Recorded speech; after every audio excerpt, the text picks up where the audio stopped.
To our honored guests, His Excellency, the Ambassador of the People's Republic of China to the Philippines, Jing Chuen, the President of the Filipino-Chinese Youth Foundation Committee Incorporated, Mr. Steve Chua, to our Mayor, Honorable Jennifer M. Cruz, to our Vice Mayor, Leandro Panganiban Jr., and to the other officers of the local government, to the barangay officials, our teaching and non-teaching staff of the Department of Education, to our parents, students, and guests from Metro Manila. Mga kababayan, Assalamualaikum warahmatullahi wabarakatuh.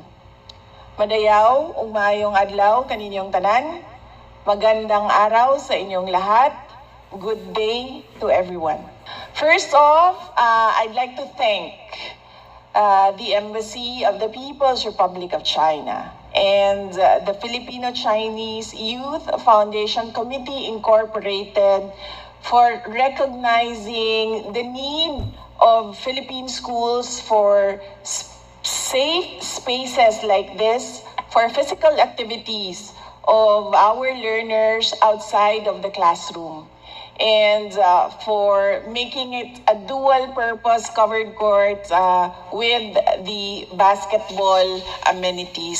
Thank you so much for filling in the gap of the required resources and budget for an installation, an infrastructure such as this, which is not provided for in the budget of the Department of Education nor the Office of the Vice President. I was telling the ambassador earlier that we are truly grateful since the Department of Education, we are not allowed to allot a budget for covered courts. We all know that our infrastructure are only limited to laboratories, classrooms, which are all related to in-classroom learning. But spaces such as these are equally important, where our students, our learners, and our teachers can conduct physical activities outside of the classroom where learning can still happen. And we thank you, our donors, for that. Even the Office of the Vice President, we are not allowed to identify infrastructure projects as well. And but we get the requests from our stakeholders, such as Leandro Panganiban Sr. Tagumpay. Hi. Papa mo ito, sir? Oh, okay. Oh, no? Yeah. Taka ako, bakit si Leandro? Your father. Okay. Leandro Panganiban Sr. Tagumpay High School. Is senior still living, sir? Okay. So, yes. Just a backgrounder. I first came to Pola on a not happy note because an oil spill happened.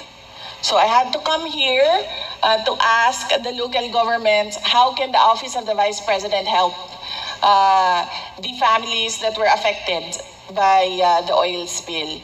And because I was then Education Secretary, wherever we go, we always make sure that we visit a school or two, an elementary school and a high school or integrated school, to discuss with the non-teaching and teaching personnel of the needs of the learners and the personnel. So we chose this school to visit after we went and empathized with the victims of the oil spill. We chose this school to visit, and we were able to talk to our school head then, Christopher Liave, and now our school principal. Congratulations, sir. And many things yes, he endorsed many things that were needed by the school. And then we were somewhere up there, far up there. He was pointing to this area. We didn't go down to this area, and I wasn't really I had no intent to go down in this area because I knew then at the time that I could not give him his request because there was no source of fund. I cannot get it from the Department of Education. I cannot get it from the Office of the Vice President. I do not know if my memory serves me right, but maybe I answered with, "Ang Diyos na ang bahala dyan, sir. Let's see. God will provide." That's usually my answer if I know that I cannot give the request. And true enough, there was a partnership with the Office of the Vice President and the Embassy of the People's Republic of China and the Filipino-Chinese Youth Foundation Committee Incorporated. And it filled in the gap. And I remembered Mr. Llave pointing to crumbling structure in this area. He told me that it's an unfinished at the time. He told me that it's I wanted a space for children to play, for the learners to play. I wanted for a space where we can conduct our activities, but unfortunately, we do not have that space. And he pointed to a crumbling, partially constructed court. I think just one panel of this. And then I said, whose budget is that? And asked them to finish that structure. I was telling him that just so I can go through the conversation without promising anything, especially at the time that I knew I cannot deliver the request. And so I remembered in Pola, there was this school head who asked for a covered court. And we endorsed your school as one of the recipients, and we are happy that you were approved as one of the recipients for the project. And here we are now, accepting the donation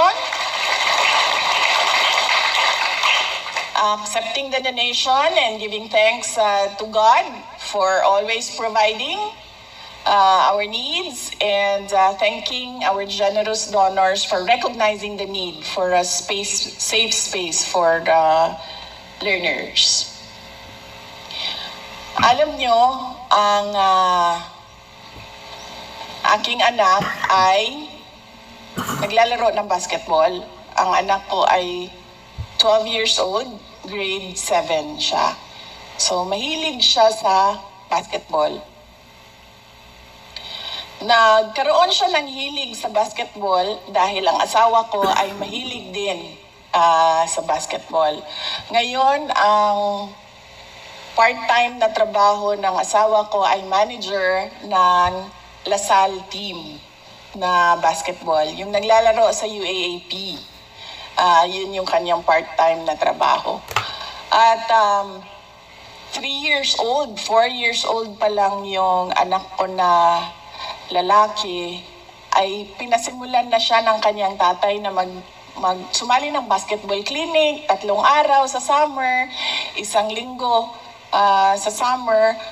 Tapos naglalaro sila sa computer ng basketball, nanonood sila ng NBA, nanonood sila ng Philippine Games, nanonood sila ng UAAP, at doon siya nagkaroon ng interest sa basketball, yung aking anak.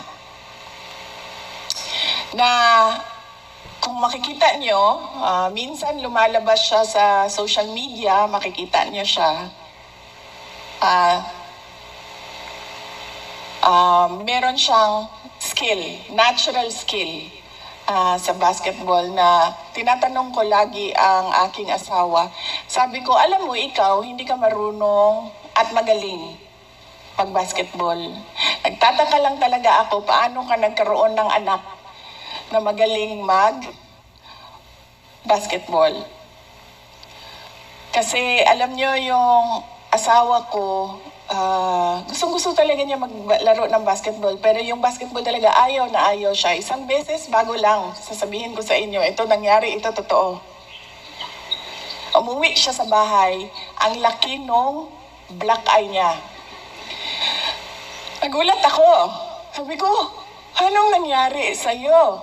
Laki nung black eye dito. Sabi niya, nasiko ako sa basketball kasi naglaro siya sa Integrated Bar of the Philippines Davao Chapter. So meron silang mga lawyers lahat, mga abogado lahat naglalaro ng basketball. So nasiko siya. Nagulat ako. Sabi niya, siko ako. Mura yung batang abogado na yun, hindi marunong ng basketball. Sabi ko, baka siguro kayong dalawa ang hindi marunong maglaro ng basketball.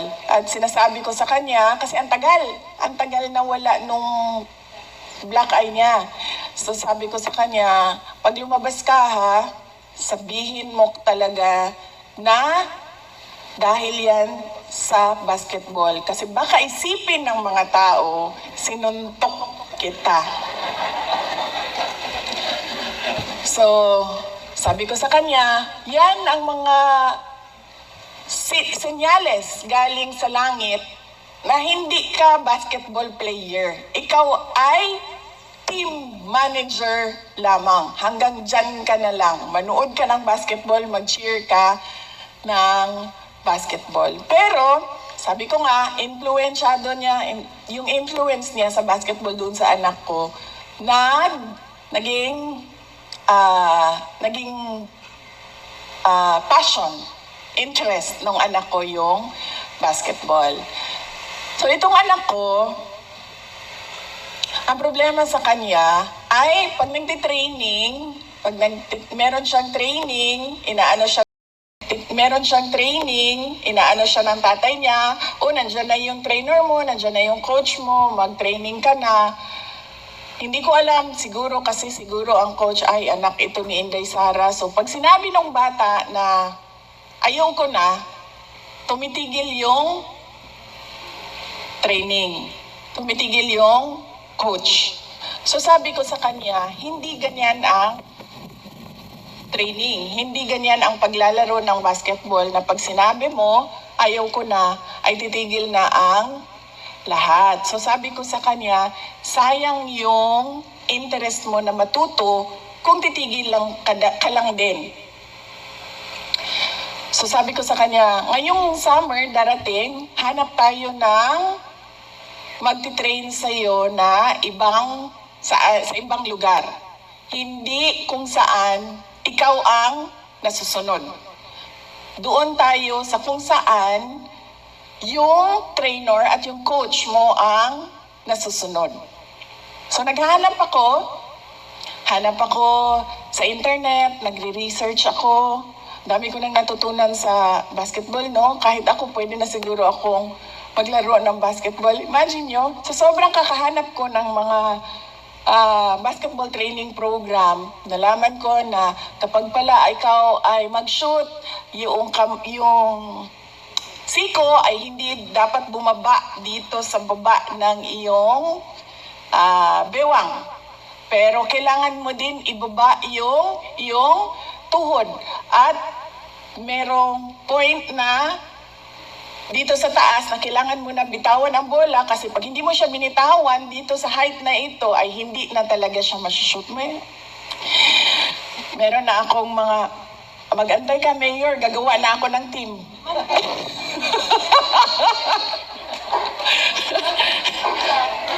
Meron tayong guest dito na parte ng Philippine team ng basketball. Na player ng team ni Mayor. Ano ang pangalan ng team mo, Mayor? Mindoro Tamaraws. So, alam ko may Davao Eagles na kasi, no? Pag-iisip, baka Davao Durian Eagles. Yan yung team ko. Ngayon, teka, Davao Durian Eagles. Or ano, kasi monkey eating eagle yan, diba? Durian eating eagle, Davao Durian eating eagle team. Ganyan. So, ang dami ko nang nalaman. Nag-research ako kasi nasasayangan ako sa kanya ba? Gusto naman niya. Ang problema kasi hindi kami makahanap ng coach na tinutulak siya ba? Sige, Mayor. Dumating na ako sa punto na sinabi ko na doon sa kaibigan ko na ako na lang ang magti-trainer sa kanya. Nag-print out ako ng mga drills na ginagawa ng isang player. So sa kakahanap ko, sabi naman niya, Mama, ayoko kasi bumiyahe, ayoko ng malayo, gusto ko lang dito. Ganyan. So sabi ko, sige, maghanap tayo sa mga kapitbahay natin. So naghanap ako sa Southeast Asia, sa ASEAN na mga basketball programs. And, hulaan ninyo, sa kaka-research ko, nalaman ko ang mga pinakamagaling na basketball players. Hindi man training program, pero pinakamagaling na basketball players. Hulaan ninyo sa Southeast Asia, sino? Ha? Southeast Asia? Ano ka ba? Norman, you don't know your world geography, ha? Southeast Asia? Philippines. Magugulat kayo. Pilipinas ang pinakamagaling na mga basketball players. Ang sumunod, Indonesians. Sila ang pangalawa lang sila sa mga So sabi ko, so babalik din pala tayo sa Filipino trainers. So yan po yung kahalagahan noong facility na ito. Na hindi pa tapos, dahil nakita ko, sabi ko kay Sir Christopher kanina, Sir, ang tangkad naman ng mga players ninyo kasi ang taas ng ring ninyo.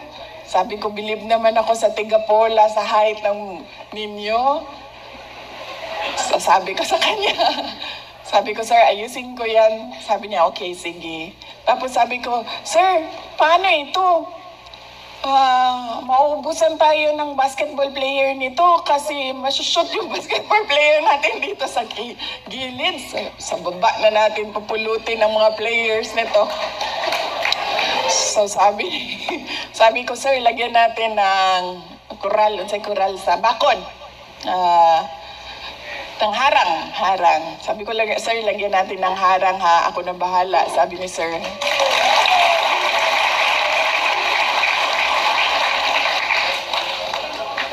Diba? Kasi hindi tayo makapaglaro ng maayos nito kasi titigil ka dyan kasi matatakot ka mahulog. Tapos kung sobrang gigil naman yung bata, doon na talaga sa baba pupulutin yung bata. So, yun ang sinasabi ko. I'm stressing the importance of spaces like this for our learners. Kasi this is where dreams will be made. Dito yon magsisimula. Yung anak ko, wala man siyang pangarap na maglaro ng basketball, pero inano siya ng tatay niya. Dinala siya doon sa paglalaro ng basketball. Yung mga lugar na ganito, walang plano yung bata. Pero pag nakita niya, pwede ako maglaro dito. At natuto niyang mahalin yung laro.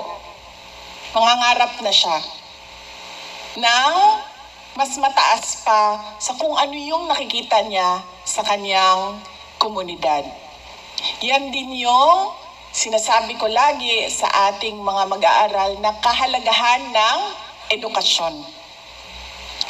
Na noong nandito ako, hindi ko lang maalala kung meron akong grade na nakausap, na pinaintindi ko at lagi kong sinasabi, ito yung pinakasimple na pagpapaintindi sa mga bata kung ano yung kahalagahan ng pag-upo ninyo dyan sa classroom. Na alam mo, araw-araw napapagod ka na, araw-araw ayaw mo na makinig sa guro mo. Napapagod ka na sa dami ng kailangan mong gawin at isubmit na hindi mo na naiintindihan bakit ko pa ba isasubmit ito, ano bang tulong nito sa buhay ko, na pinasimpleng formula kung bakit kailangan pumasok dyan sa loob ng paaralan. Dahil laging sinasabi sa atin ng mga magulang natin, diba? Kailangan mag-aral ng mabuti para mag-aaral para ano daw? Ang buhay ay bumuti. Pero, paano bumubuti ang buhay kung ikaw ay nag-aral ng maayos? Diba? Nag-aral ka ng maayos, bubuti ang buhay mo. Pero paano nangyayari yon? Pag nag-aral ka ng maayos, ikaw ay nagtatapos ng pag-aaral. Nagtatapos ka ng pag-aaral kasi naging masipag ka. At kapag ikaw ay nagtapos ng pag-aaral, ano nangyayari sa'yo? Nagkakaroon ng trabaho. Kasi ano bang kailangan natin sa trabaho? Yung kapitbahay namin, di naman nagtrabaho, di naman siya namatay. So anong kahalagahan ng trabaho sa buhay natin? Trabaho, negosyo, pangkabuhayan. Anong kahalagahan nun? Kapag may trabaho, merong pera. Kaya bumubuti ang buhay. At kailangan din maintindihan ng mga bata na magkaiba yung trabaho ng natapos lang ng grade 3. At iba yung trabaho ng nakapagtapos ng isang kurso o propesyon. Kasi kapag ikaw ay nagtapos lang ng grade 3, ang nalalaman mo ay hindi kasing taas nung ikaw ay nakapagtapos ng pagiging guro or pagiging nurse or pagiging engineer. Yung trabaho din nakukuha mo kung ano-ano lang na nasa tabi-tabi.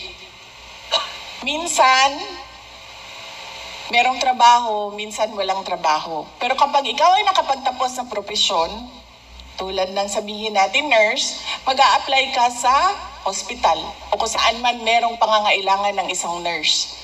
At yun nagbibigay sa iyo ng seguridad ng trabaho at seguridad ng pera o sweldo. At yun ang nagpapaganda ng buhay.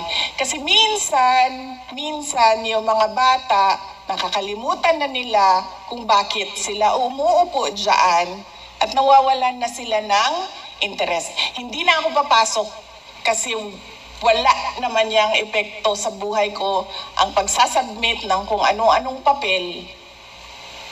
Dahil nga, nandun na lang, ang nakita nila ay nandun na lang sa kung ano yung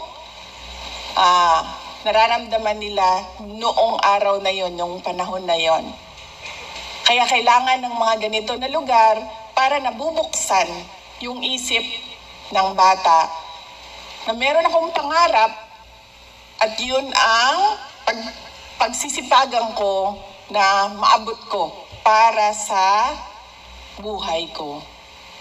Kaya sana itong pasilidad na ito, itong covered court na ito, ay dito magsimula ang inyong mga pangarap na makapagpabago sa inyong buhay.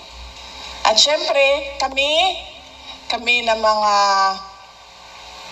kasama ang inyong mga magulang, ang inyong mga guro, magiging masaya kami para sa inyo dahil yung oportunidad na ibinigay namin, pagkakataon na ibinigay namin sa inyo ay nagbuga ng maganda para sa inyong buhay. Dahil itong Pola, itong lugar natin, itong Pilipinas natin ay inaalagaan lang namin para sa susunod na kabataan, para sa susunod na henerasyon. At syempre, ang gusto namin ay nakikita na maayos at handa yung susunod na henerasyon.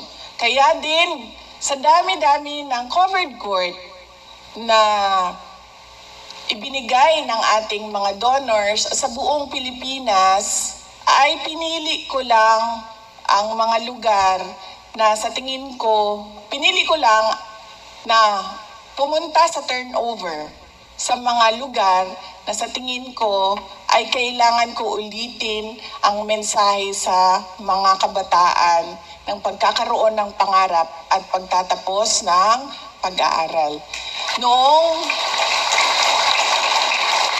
Noong nakaraang linggo, nandoon ako sa Masbate. Isa sa mga paaralan nila doon, kalimot na putin. Villahermosa Elementary School. No, elementary yon. Villahermosa Elementary School sa Kawayan, Masbate. Nandoon ako.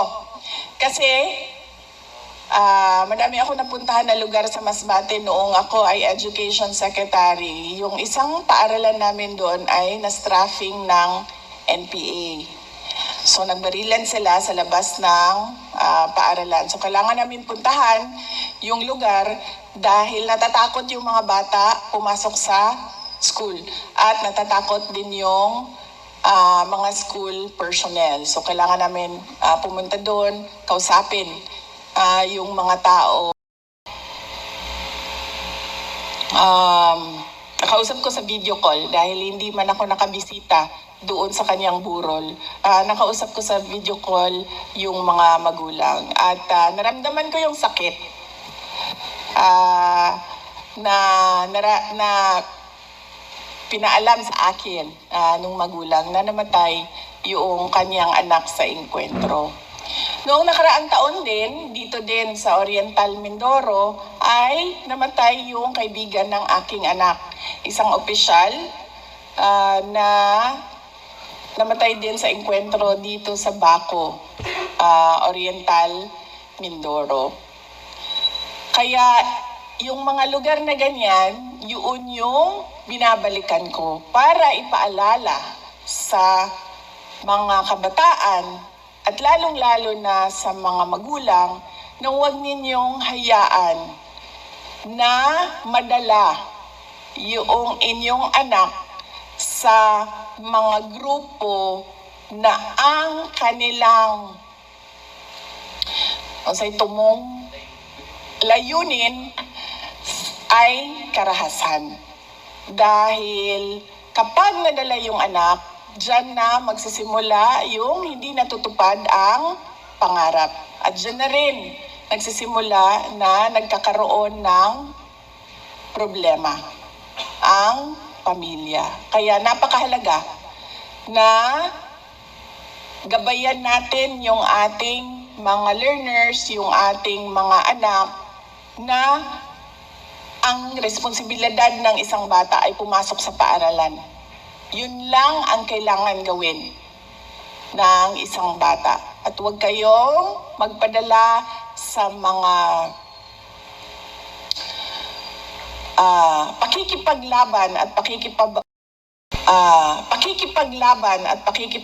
pakikibaka, lalong-lalo na kapag ang kanilang pamamaraan ay through violence o dahas.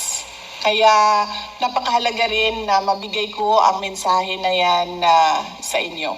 At syempre sa ating mga komunidad, ayaw man natin sumali dahil syempre ang gusto man lang natin ay makapagtrabaho tayo, makapaghanap buhay, yung ating mga anak makapasok sa paaralan ng walang nangyayari sa kanya, na safe sila.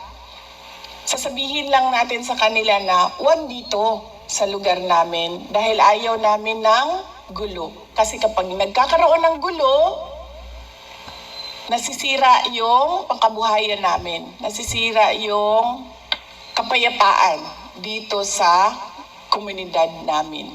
Hindi naman namin sinasabi, kaming mga nasa gobyerno, hindi namin sinasabi na lumaban kayo sa kanila. Huwag na. Hindi naman kayo kasali. Sasabihin nyo lang, huwag dito sa lugar namin dahil magkakaroon ng gulo. Mawawala yung kapayapaan. Masisira yung pag-aaral ng mga bata. Ganun lang ka simple ang kailangan nating sabihin sa mga grupo na, yun nga, ang sinasabi ko, dahas yung pamamaraan nila sa pakikipaglaban nila sa kanilang kausa, usay kausa sa Tagalog, paniniwala. Ayun. Yun ang dahilan kung bakit bumalik ako dito sa Mindoro. Madami kaming mga in-endorse na mga covered courts, pero binalikan ko yung mga kailangan ko ulitin, yung mensahe ng kapayapaan at kaunlaran. Dahil ang aking experience noong ako ay mayor ng Davao City, hindi talaga magkakaroon ng kaunlaran kung hindi mauuna yung kapayapaan. Hindi talaga magkakaroon ng kaunlaran kung hindi mauna yung pagkakaintindihan. Kaya kailangan din maintindihan yon ng mga komunidad natin. Kaya ulitin ko ang pagpapasalamat natin sa ating mga donors sa kanilang tulong para sa ating paaralan. At syempre, ulitin ko po ang pagpapasalamat ko sa oras ninyo ngayong araw na ito at sa kasiyahan ko na makasama ulit ang mga taga-Pola Oriental Mindoro. Mga kababayan, ang lahat ng ating ginagawa ay para sa Diyos, sa bayan, at sa bawat pamilyang Pilipino. Syukran.